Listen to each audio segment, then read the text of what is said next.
What's going on, guys? Welcome back to NolanTCG, and we are back here today for another deck profile, and this time it's for Eldlich. Relatively trap or hand trap Eldlich. It's not like a combo variant, I guess, as combo variant-y as a Eldlich build can bet. There's no Dragoon in here. Given that we're coming up close to the ban list, I felt that it was better to leave stuff like that out and just go for more of like a streamlined Eldlich build that should be relatively safe coming up on the ban list. This is also something that is doing quite well right now in Yu-Gi-Oh! Master Duel. When we get to the cards that I would recommend changing as we go through, we'll of course talk about that if you are changing it up for Master Duel. But yeah, this is a very good deck to kind of be messing around with on that. But before we get started, as always, please do remember to drop down below and hit that subscribe button if you are new here, because we are always happy to have new people to the channel. And let's get on into this deck profile. Before we do get started on this one, though, it is brought to you, of course, by yourplaymat.com, who got us our beautiful NolanTCG extra deck sleeves. These are available on yourplaymat.com, as well as you can get custom sleeves and custom playmats, so whatever you need for the current format. There is an affiliate link in the description down below that does get you a little bit of a discount on your order. Also, enter the code NOLAN10YP for 10% off your order. Also kicks back a little bit to the channel, so everything will be very much appreciated. If you're shopping there, you're getting custom sleeves, custom playmats down. Make sure to enter our code at checkout. But let's get on into this deck profile. Okay, so starting us off, we of course have our Golden Lord, but we are only playing 2 of it, so it's not super necessary at the moment to be playing 3.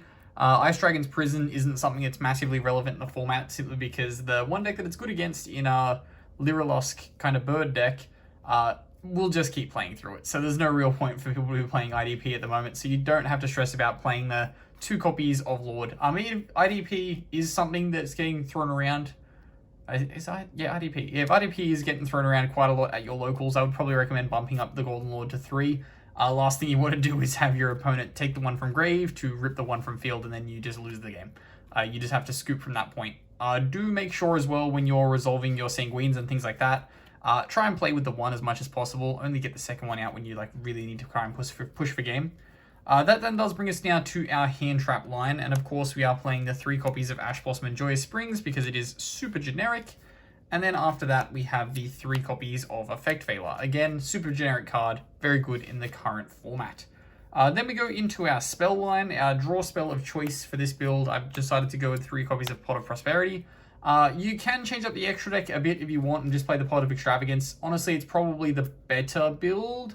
I just wanted to have a bit more variety in the extra deck to kind of mess around with, and having to mandatory activate start main phase 1 really annoys me. That then does bring us to our other spell card, of course. It is the 3 copies of Cursed Eldland. Again, just adds another layer of consistency to your deck. Then we go into our trap line. Of course, we do have our Sanguine or our Elixir traps. We have the 3 copies of Scarlet Sanguine, of course, to access your Golden Lord as much as you can. 3 copies of Conquistador to get you that pop, as well as your other kind of toolboxy plays. And then 2 copies of Haquero follow up after that. Haquero, not the best one at the moment. As formats go along, though, when the next ban list happens, it might be necessary to play the 3 copies of Haquero.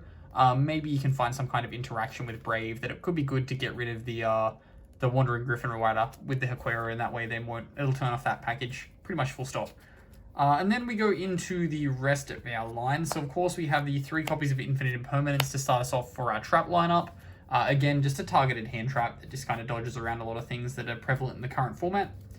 3 copies of Solemn Judgment followed that up. So we've got, of course, Solemns, just saying no to generically everything. We are a trap deck, so you do kind of want to do that. The 3 copies of Strike, of course, follow that up. Again, just same theory, just says no, good card. Then we have 3 copies of Torrential coming through after that, just to kind of wipe the board when things get a little bit too big, because boards are getting very wide at the moment, so you want to make sure to Torrential and shut that shit down. 2 copies of Compulse follow that up, just removing the normal summon, making decks have to extend in ways that they wouldn't normally want to extend. 2 copies of Punishment following that up. The extra deck, again, like I said earlier, not super important, which is why we're playing a Pros build, but you can pay an extra build, so therefore the Punishment is very, very good. You're not going to be accessing that extra deck. Just make sure to not do that, though, when you do activate your Punishment. That then does bring us now to the last cards in the deck. So we do have 1 copy of Skill Drain and 1 copy of Imperial Order. In Master Duel, Skill Drain is at 3. I would definitely just recommend playing that at 3 in this deck and just making a big monkey punch you in the face deck.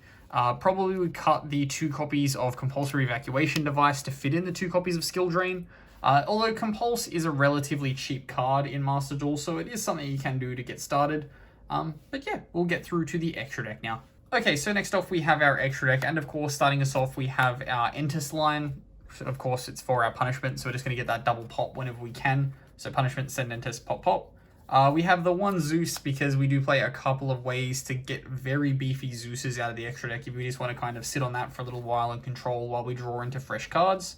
That does get us to our 2 Zeus lines that we are playing. So we are playing the 7 Sins, or the spider line. So you got Pain Gainer, 7 Sins, and Ravenous Tarantula. You just go one on top of another on top of another into the Zeus. They also do have their own have their own applications that you can kind of go down if you do want to go down that when you're doing it. And then we have our rank 5 line. So we have our Constellar Pleiades, our Constellar Ptolemy M7, and then we have the 1 copy of Gaia Charger. So we're just going to kind of split through these, and then you can of course slap your Zeus down on top as well. Then we do still have some Xyz monsters. It is the standard line you play when you're playing a Eldich deck.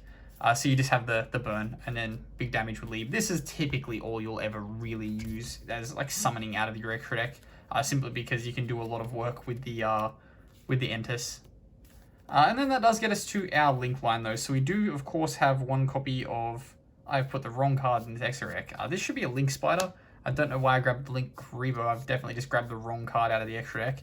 That then does bring us to the proper Link line that we are playing though. So we've got the 1 copy of Halka Fibrax, 1 copy of Selene, of course. So the reason we're doing this is because we play the effect Veiler, so you may as well use this. You can go a Trap plus the Veiler into the Hulk, go into the Selene, and then into the Access Code, which can then push some big damage. And then when you throw a Lord with it, if it's a 3/5 Lord, that is typically game.